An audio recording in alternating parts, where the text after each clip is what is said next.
ComfortTV.channel news, bringing you verified and balanced news from Nigeria and around the world. I am Faith Kevin. Thanks for joining us. First, the headlines. Abia inducts 5,349 teachers to boost learning standards. Troops rescue 6 kidnapped children in Katsina village.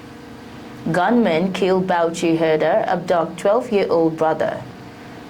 PDP zones presidency to South.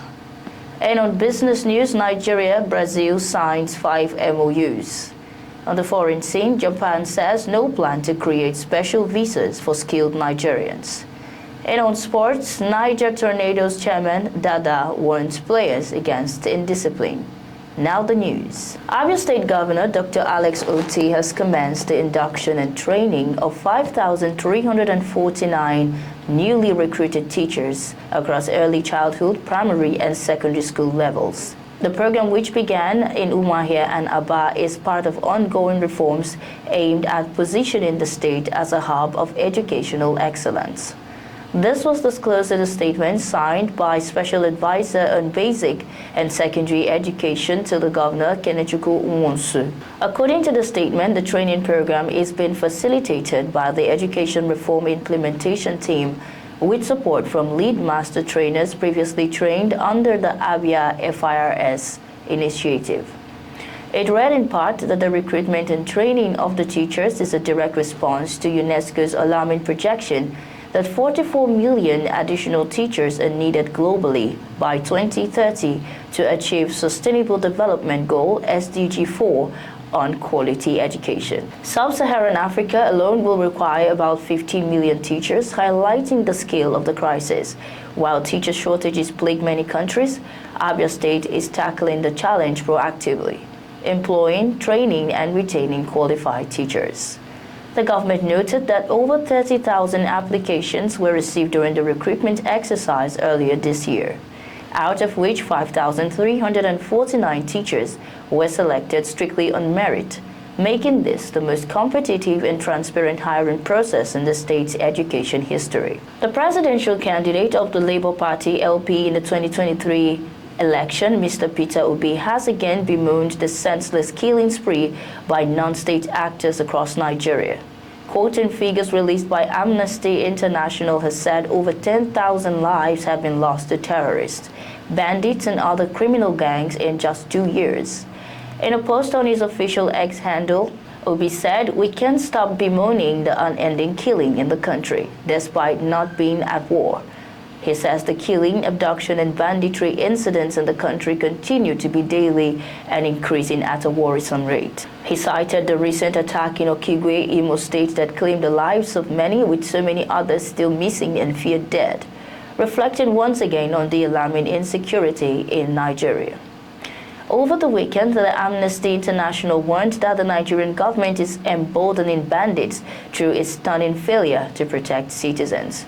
They described the week as a bloody one, recording several deaths across various parts of the country, including the massacre of over 50 worshippers in a mosque in Katsina, the abduction of over 60 people in the same Katsina state, and the killing of over 50 farmers in Mangu, Plateau State, which displaced more than 200 families in just 2 days.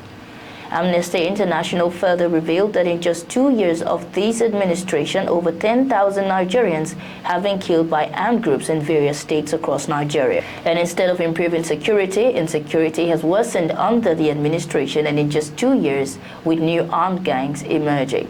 In a major breakthrough against kidnapping and armed banditry, operatives of the Nigerian police force have successfully rescued 5 kidnapped victims, neutralized 5 suspected kidnappers, and recovered a cache of arms and ammunition during coordinated operations in Kebbi and Abia states. Disclosing the developments, the force public relations officer DCP Muyiwa Adijobi said the operations were part of ongoing efforts to strengthen internal security and protect lives and property across the country. In Kebbi State, the police recorded 2 separate successes. Armed kidnappers abducted 3 persons from Sangara village on July 27, 2025, acting swiftly. Police operatives supported by other security agencies and local vigilantes launched a search and rescue mission to track the kidnappers to Sangha Hill. In another encounter on August 15, 2025, local government area and police operatives engaged armed bandits in a gun battle, and 2 kidnapped victims were rescued. In Abia State, acting on credible intelligence, police operatives stormed a notorious kidnappers' hideout at Umuike Obete village in Ukwa West local government area. The gang, responsible for a series of attacks on commuters along Umuozo village and Urata Road of Port Harcourt Road, opened fire on the operatives, and in the ensuing gunfight, 5 suspected kidnappers were neutralized. Follow-up operations are ongoing to apprehend fleeing members of the gang. Inspector General of Police Kayode Adeolu Ogbetokun commended the bravery and professionalism of the officers involved in the operations. He urged them to sustain the momentum in the nationwide crackdown on criminal elements and reassured Nigerians of the force's commitment to tackling crime in all its forms. Troops of Operation Fasanyama, in collaboration with police operatives and community watch teams, have rescued 6 kidnapped children in Gidanmaga village, Malumfashi local government area of Katsina State. The incident occurred when gunmen invaded the community in an attempt to abduct residents. Security forces engaged the attackers in a gun drill, forcing them to abandon the children and flee into Nalma forest. The children were rescued unharmed and united with their families, while security forces continued a search operation in the forest to apprehend the fleeing suspects. Labor leaders in Ilorin, Kwara State called on the government to urgently diversify the economy and implement people-oriented reforms to tackle rising job losses and declining workers' welfare in Nigeria.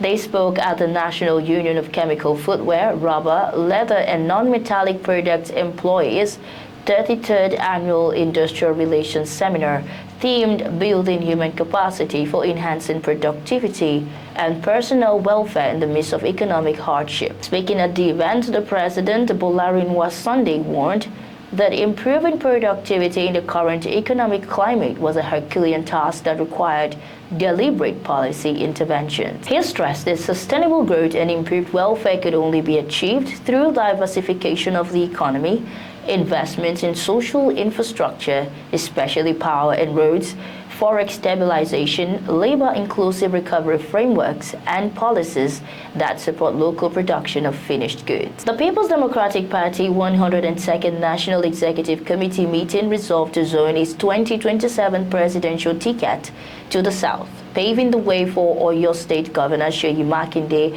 and other Southerners to challenge President Bola Tinubu in the next election. The party's NEC also upheld the current National Working Committee zoning formula for the November elective convention in Ibadan, Oyo State, and confirmed Umar Damagum as the substantive national chairman. Meanwhile, loyalists of the 2023 Labour Party's presidential candidate Peter Obi, including Obedient Movement National Coordinator Tanko Yunusa, said the former Anambra governor needs more time to reflect before deciding on his next political move. But reacting to the zoning arrangements, the All Progressives Congress Director of Publicity, Bala Ibrahim, said the PDP is destined for defeat in 2027, no matter who it fields as a presidential candidate or the region he represents. Zoning has long shaped the political fortunes of the PDP. Although the zoning committee, chaired by then Benue State Governor Samuel Ortom, have thrown the ticket open, they argued that after President Muhammadu Buhari's 8 years, the South deserved consideration. Addressing journalists after the NEC meeting in Abuja, the PDP National Publicity Secretary, Debo Ologunagba, PDP, disclosed that the decision followed the presentation of a report by the zoning committee chaired by Governor Diri. The family of Alhaji Ibrahim, a cattle rearer in Kunkar village, Al-Kaleri, local government area of Bauchi State, is mourning the death of his 35-year-old son, Adamu Ibrahim, who was shot dead by suspected gunmen. News being gathered that the attackers also abducted Adamu's younger brother, 12-year-old Suleiman, during the incident. Adamu and Suleiman were said to be tending their father's cattle in the forest when the armed men accosted them, demanding to know the owner of the herd.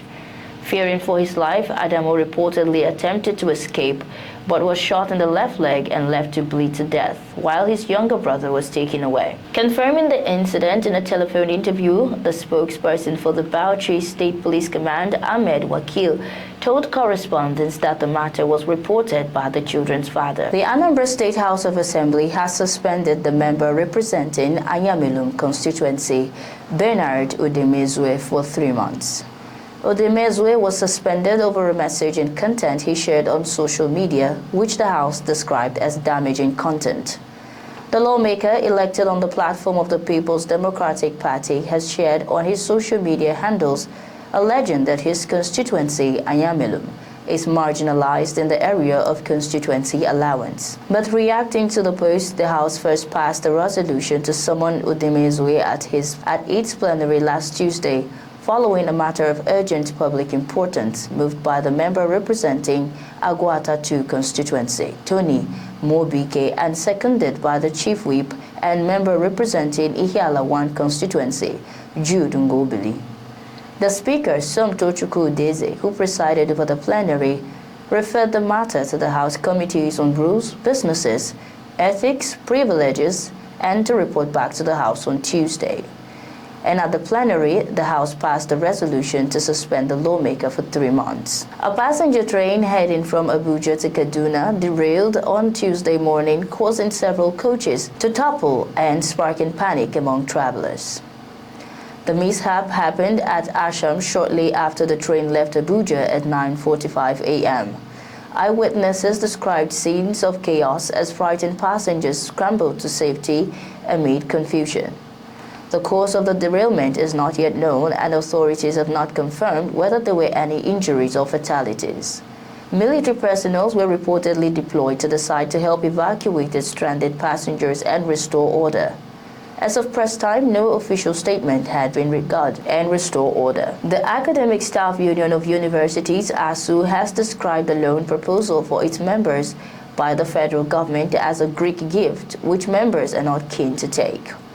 This was the position of the University of Lagos UNILAG chapter of the union on Tuesday during a special congress. The union also voted to support all the steps and actions being proposed by the national leadership to ensure the demands of the unions are met. Addressing members who marched through the campus from the main gate, the branch chairman, Prof. Idowu Kehinde, said if the federal government fulfills its promises of giving lecturers their dues, there would not be any need for members to run after any loan. The loans are to be guaranteed by the union, and it's not necessary, according to the governing council. Each university can give loans to members based on condition of service. ComfortTV.channel news returns shortly with business, foreign, and sport news. Stay tuned.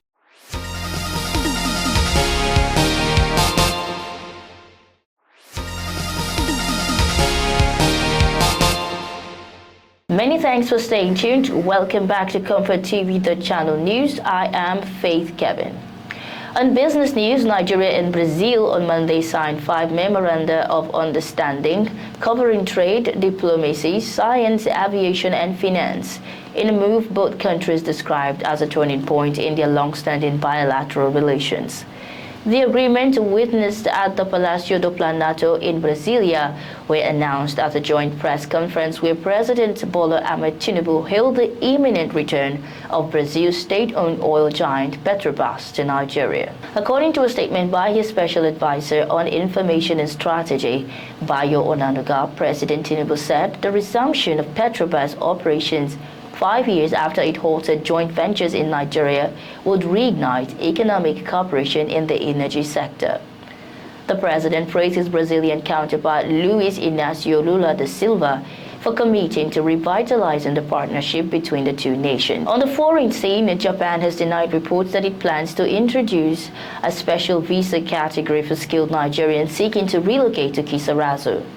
The Japanese city recently designated as Nigeria's hometown under a cultural exchange program. Abiodun Oladunjoye, Director of Information at the State House, had in a statement claimed that the Japanese government will create a special visa category for highly skilled, innovative, and talented young Nigerians who want to move to Kisarazu to live and work. The statement also said that artisans and other blue-collar workers from Nigeria who are ready to upskill will also benefit from the special dispensation visa to work in Japan. U.S. President Donald Trump is moving to make it easier for Americans to use their retirement savings to invest in non-traditional assets like cryptocurrencies, private equity, property, and gold. He directed regulators to review rules that might discourage employers from offering such investment options in workplace retirement plans. The move is intended to broaden access to investment, once limited to the wealthy and institutional investors, while also unlocking new sources of capital for firms operating in those alternative asset sectors. In on sports, Niger Tornadoes chairman engineer Ibrahim Dada has urged his players to be disciplined as they target a positive outing this term. The Ikon Anla boys will start the 2025-2026 Nigeria Premier Football League and PFL season with a clash against Nasarawa United in Ilorin today.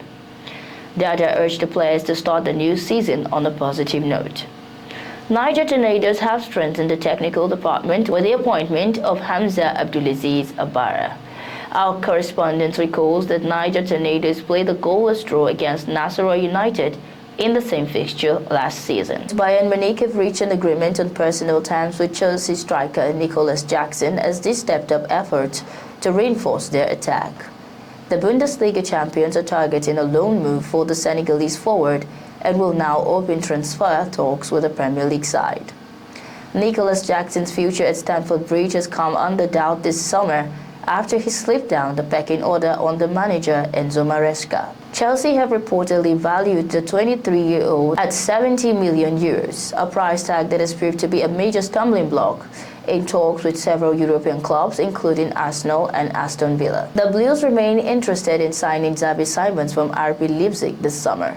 However, player exits are crucial to funding the deal, leaving Jackson's potential loan move to Bayern Munich as a situation to watch closely in the coming days. And that's our news bulletin for today. But before we go, here is a recap of our top stories. Abia inducts 5,349 teachers to boost learning standards. Troops rescue 6 kidnapped children in Katsina village. Gunmen kill Bauchi herder, abduct 12-year-old brother. 2027 polls, PDP zones presidency to South. On business news, we brought you that Nigeria and Brazil signed 5 MOUs.